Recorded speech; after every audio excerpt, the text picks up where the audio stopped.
مولا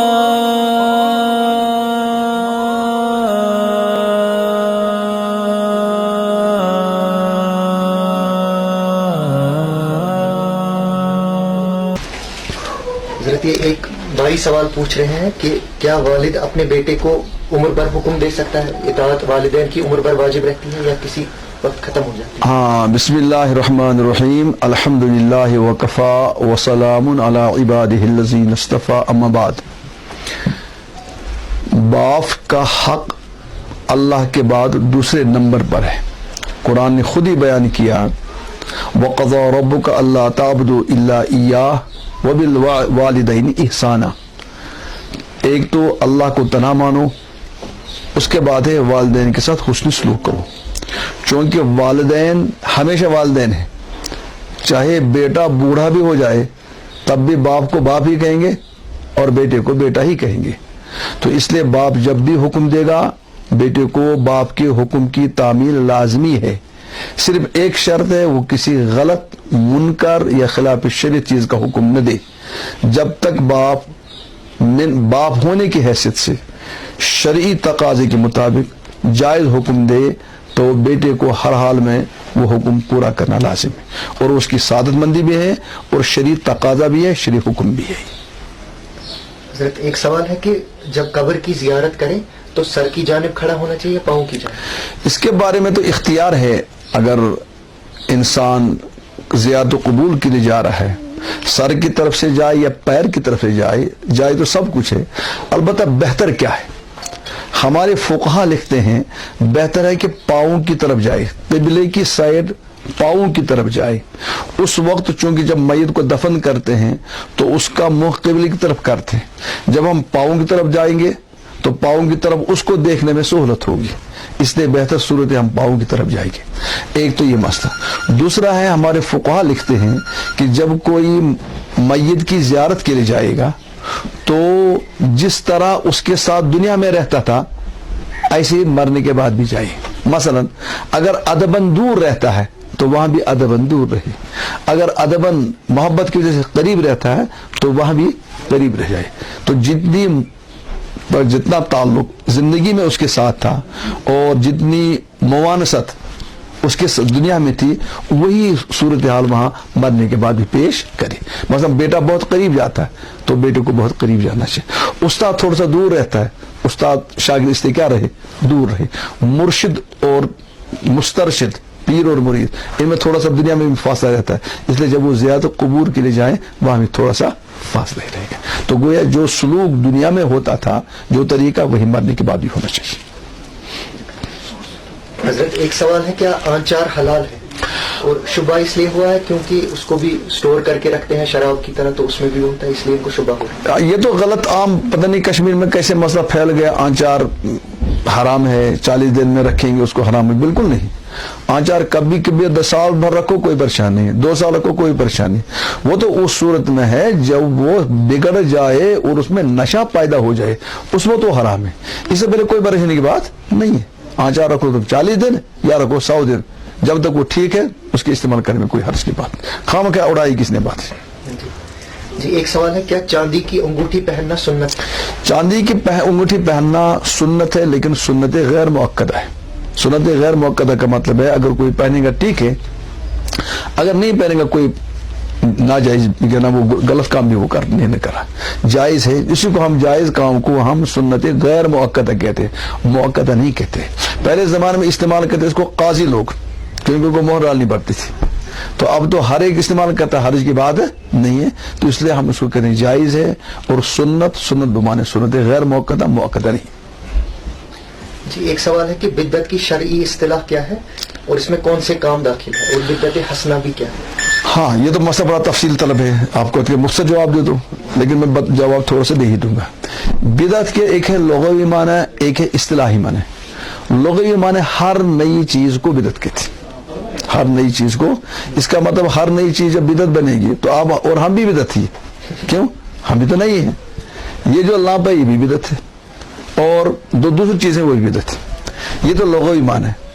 اور حدیث میں جو ممانعت آئی ہے کہ بدعت گمراہی ہے، اسے لغوی بدعت مراد نہیں بلکہ اس سے مراد ہے اصطلاحی بدعت.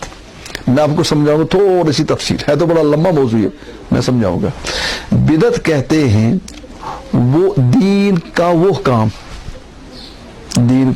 کام کہ قرون مشہود لہا بالخیر میں اس کا تقاضا تھا، اسباب بھی تھے اور مانع نہ تھا، اس کے بعد اگر وجود میں تو وہ بدعت ہے. 3 چیزیں میں بتائیں. قرون مشہود لہا بالخیر، قرون مشہود لہا بالخیر کہتے ہیں وہ 3 زمانے جن کے خیر ہونے کی حضور نے خبر دی ہے. خیر القرون قرنی ثم الذین یلون ثم الذین یلون، حضور اسلام کا زمانہ، صحابہ کا زمانہ اور تابعین وغیرہ کا زمانہ. اس کو کہتے ہیں قرون مشہود لہا بالخیر، وہ زمانہ جس کے خیر کی اللہ کے نبی پاک صلی اللہ علیہ وسلم نے خبر دی، شہادت دی. ان 3 زمانوں میں اگر کوئی دینی کام اس کا تقاضا تھا، یعنی ہونا چاہیے تھا، تقاضا تو ہونا چاہیے تھا اور اسباب بھی تھے، یعنی اگر کرنا چاہتے کر سکتے تھے، مانع نہیں تھا، یعنی کوئی روک تھام نہیں تھی اس کی، اس کے بعد بھی اگر نہیں ہوا، وہ بعد میں ہوا، اس کو کہیں گے بدعت، اس کو کہیں گے بدعت. اس کا مطلب اگر ان 3 چیزوں میں کوئی چیز چھوٹ جائے اس کو ہم بدعت نہیں کہیں گے. مثال کے طور پر ہم کہتے ہیں ہوائی جہاز سے اڑنا، تیز سواری، اس کو ہم بدعت نہیں کہیں گے، کیونکہ تقاضا تو اس زمانے میں تھا، ہر ایک کو تمنا تھی اڑے تیز چلیں گے، لیکن اسباب نہیں تھے. تقاضا تو تھا لیکن اسباب نہیں تھے، اس لیے ہوائی جہاز وغیرہ کو ہم بدعت نہیں کہیں گے. یہ بجلی چاہتا تھا اس زمانے میں انسان اچھی لائٹ ہو، لیکن اسباب نہیں تھے، بجلی نہیں تھی، تو اس لیے اس کو بھی ہم بدعت نہیں کہیں گے. تو کچھ لوگ کہ یہ بدعت ہے، یہ بدعت اصطلاحی شرعی بدعت نہیں ہے، کیونکہ اس زمانے میں اس کا تقاضا اگر تھا لیکن اس کے اسباب نہیں تھے. دوسری چیز، اسباب تو تھے، تقاضا نہیں تھا. مثلا قرآن شریف آپ کا ہے، قرآن شریف آپ جو پڑھ رہے ہیں اس میں اعراب ہے، زبر ہے، زیر ہے، پیش ہے، وقف ہے، وغیرہ وغیرہ ہے. حضور علیہ السلام کے زمانے میں بالکل نہیں تھا، اور اس زمانے میں تقاضا بھی نہیں تھا.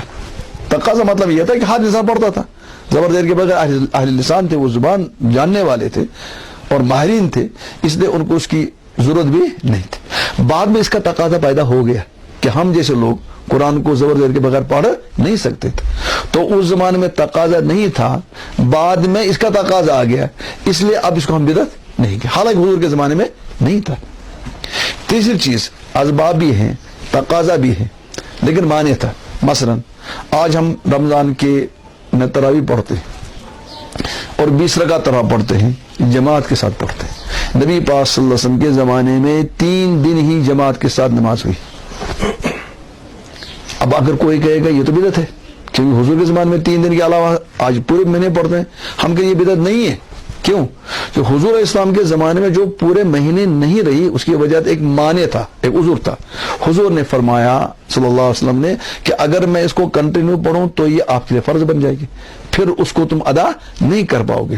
تو یہ ایک مانع تھا، ایک عذر تھا. جب حضور اسلام نے اس وجہ سے پردہ کیا تو اب وہ مانع ختم ہو گئے. اب جب مانع ختم ہو گیا تب ہم اس کو بدعت نہیں کہیں گے. تو وہ 3 چیزیں آ گئی. ایک تو میں نے بتایا گا یہ ہوائی جہاز اور دنیا کی جو ہم اس وقت ضرورت دیں کہ ہم بدعت میں داخل نہیں کریں گے، کیونکہ اس زمانے میں تقاضے تھے تو اسباب نہیں تھا. قرآن کا اعراب ہے، قرآن کا اعراب ہے، یا احادیث کے بارے میں ہم جانتے ہیں، جرح ہے، تعدیل ہے، صحیح ہے، اور اسماء رجال پر بحث ہے، نحو ہے، صرف ہے. یہ سب چیزیں جو ہے اس زمانے میں اسباب تو تھے لیکن تقاضا نہیں تھا، اس لیے ہم ان کو بدعت نہیں کہیں گے. اور قرآن کا جو اعراب ہے اس زمانے میں تقاضا نہیں تھا لیکن اسباب تھے، بعد میں ضرورت پڑی، اس لیے اس کو ہم بدعت نہیں کہیں گے. اور ایسی تراویح با جماعت اس زمانے میں چونکہ معنی ایک تھا شاید فرض نہ ہو جائے تو اس لیے وہ معنی بعد میں زائل ہو گیا. اب وہ اس کو ہم جو جب با جماعت پڑھتے ہیں پورے اس کو ہم بدعت نہیں کہیں گے. اب بدعت کسے کہیں گے؟ میں ایک مثال لوں گا. مثلا قبر پر اذان پڑھنا، قبر پر اذان پڑھنا، قبر پر اذان پڑھنا، دیکھو اس زمانے میں اس کا تقاضا بھی تھا. یہ لوگ کہتے ہیں نہیں شیطان بھاگتا ہے، شیطان قبر میں آئے گا وہ بھاگے گا.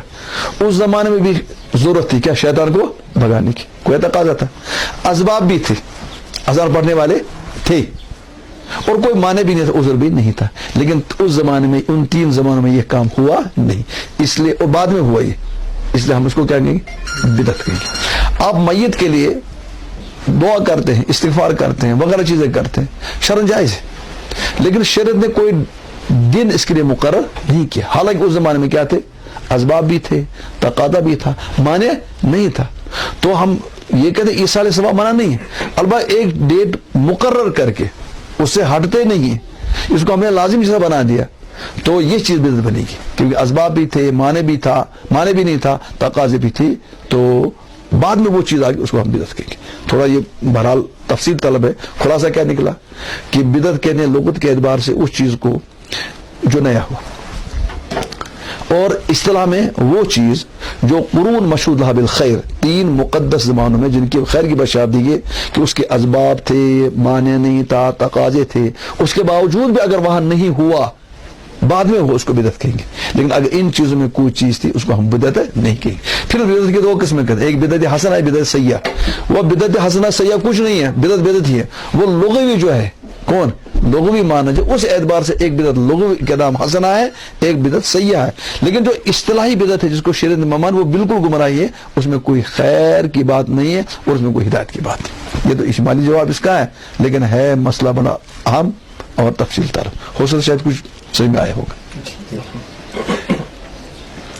جی ایک بھائی سوال پوچھ رہے ہیں کہ کیا کسی لڑکی کا رشتہ اس وجہ سے ٹھکرانا درست ہے کہ اس کی صورت و شخصیت اس کو پرکشش نہ لگے یا پسند نہ آئے؟ دیکھو یہ تو ایک ایسا سوال ہے جو تو نادانی ہے، یہ نادانی ہے۔ شریعت میں ہے کہ عورت سے نکاح کیا جاتا ہے عام طور پر اس کے حسن کی وجہ سے، اس کے مال کی وجہ سے، اس کے خاندان اور حسب نسب کی وجہ سے کیا جاتا ہے، کیا، لیکن مسلمان کو صرف دین دیکھنا چاہیے۔ حضور نے فرمایا فاظفر بذات الدین، تم دین کو لے لو، دین کو دیکھو۔ ہاں دین کے بعد اگر یہ 3 چیزیں ہیں، یہ تو بڑی اہم خوشخبری ہے اس کے لیے جس کو یہ 4 چیزیں ملیں گی، لیکن اگر ان 4 چیزوں میں انتخاب کرنا ہے تو انتخاب کس کا ہونا چاہیے؟ دین کا ہونا چاہیے۔ دین کے ساتھ اگر یہ 3 چیزیں اور ملیں گے تو بہتر ہے، اگر یہ 3 چیزیں نہیں ہیں، یہی چیز ہے، ترجیح اس کو دینی چاہیے، ترجیح اس کو دینی چاہیے۔ صورت آپ دیکھیں گے کتنے دن رہے گی؟ چند دن کی بات ہے، چند دن کے بعد تو سب ایسے ہو جائیں گے، 1 بچہ 2 بچے کی بات تو سب ایسے ہو جائیں گے۔ تو صورت مطلوب ہے، لیکن اس وقت جب اس کے ساتھ دین ہو، اگر صرف صورت ہے دین اور باقی چیزیں نہیں ہیں تو قطعاً صورت والے اس عورت کو جس کے پاس شکل صورت زیادہ نہیں ہے لیکن اس کے بعد دین ہے اس کو نہیں ٹھکرانا چاہیے۔ حدیث میں آیا ہے، حضور اسلام نے فرمایا ارے جب تمہارے پاس نکاح کے پیغام آئے ان لوگوں کے جن کے دین کو تم پسند کرو فوراً نکاح کرو، اگر نہیں کہو گے دنیا میں بڑے بڑے فساد اور فتنے کھڑے ہو جاؤں گے، پھر ان کی روک تھام نہیں کر پاؤ گے۔ تو اس لیے ترجیح ہمیں دین کو دینی ہے، شکل صورت تو دوسرے نمبر کی ہے، اگر اس کے ساتھ شکل صورت مل تو بہت اچھی بات ہے۔ جی یہ پوچھ رہے ہیں کہ کیا اس وجہ پہ رشتہ ٹھکرانا درست ہے کہ اس کے گھر والے سود میں مبتلا ہے؟ ہاں یہ تو مسئلہ ہے کہ ماں باپ یا باپ اس کا سود میں ملوث ہے۔ ہم یہاں بھی فیصلہ کریں گے کہ باپ کرتا ہے غلط، بیٹی اس میں ملوث نہیں ہے، تو بیٹی کی وجہ سے باپ کی وجہ سے بیٹی کا رشتہ ٹھکرانا جائز نہیں ہے۔ اگر لڑکی دیندار ہے اور لڑکی کے بارے میں امید ہے کہ آپ کے نکاح میں آئے گی، وہ وہاں دین پر چلے گی، تو اس وجہ سے اس کا رشتہ ٹھکرانا نہیں چاہیے۔ آپ کو تو زیادہ سے زیادہ مسئلہ ہے کہ مجھے وہاں پڑے گا، کھانا پڑے گا، یہ کرے گا، وہ کرے گا، جہیز دینا پڑے گا۔ آپ یہ نیت کہ میں ادھر سے دوں گا ادھر سے نہیں لوں گا، جب آپ یہ نیت کریں گے تو کیا مسئلہ سمجھ ٹھیک ہو جائیں گے۔ تو بچے کی کوئی خطا نہیں، بچے کو نہیں ٹھکرائے گی آپس میں، بچے کی کیا خطا ہے، کیا غلطی ہے؟ کبھی ہو سکتا ہے باپ غلط ہوگا تو باپ کی وجہ سے بیٹی کو سزا نہیں دی جا سکتی، اور اس بارے میں تو ذمہ دار بیٹی نہیں ہے نا، بیٹی کو کیا پریشانی ہے؟ باپ نے غلط اگر روزی نہ استعمال کیا ہے اس کے لیے دعا کہ اللہ اس کو بھی ہدایت دے دے، وہ حرام چیز کو چھوڑ دے، حلال چیز میں اچھا ہے، بیٹی کو سزا نہیں دے دو۔ جی ایک سوال ہے، کیا غیر مسلم اگر ذبح کرے جانور وہ حلال ہے اگر وہ تکبیر پڑھ لے؟ اگر وہ 1,24,000 مرتبہ پڑھے گا تب بھی وہ حلال نہیں ہوگا۔ قرآن نے کہا ہے کہ کافر جو ہے اس کے دل ہی میں جب ایمان نہیں ہے تو اس کے لیے بسم اللہ پڑھنے سے کوئی فائدہ نہیں۔ اس کے برعکس اگر مسلمان ذبح کرے گا اور وہ بھول گیا بسم اللہ پڑھنا وہ حلال ہے، کیونکہ اس کے دل میں اللہ کا نام ہے۔ کافر اگر کتنا بھی بڑھے تب بھی وہ حرام، مسلمان اگر بھول جائے تب بھی اس کا کیا حلال ہے، کیونکہ اس کے دل میں ایمان ہے۔ قرآن نے صاف منع کیا کافر کے ذبح نہیں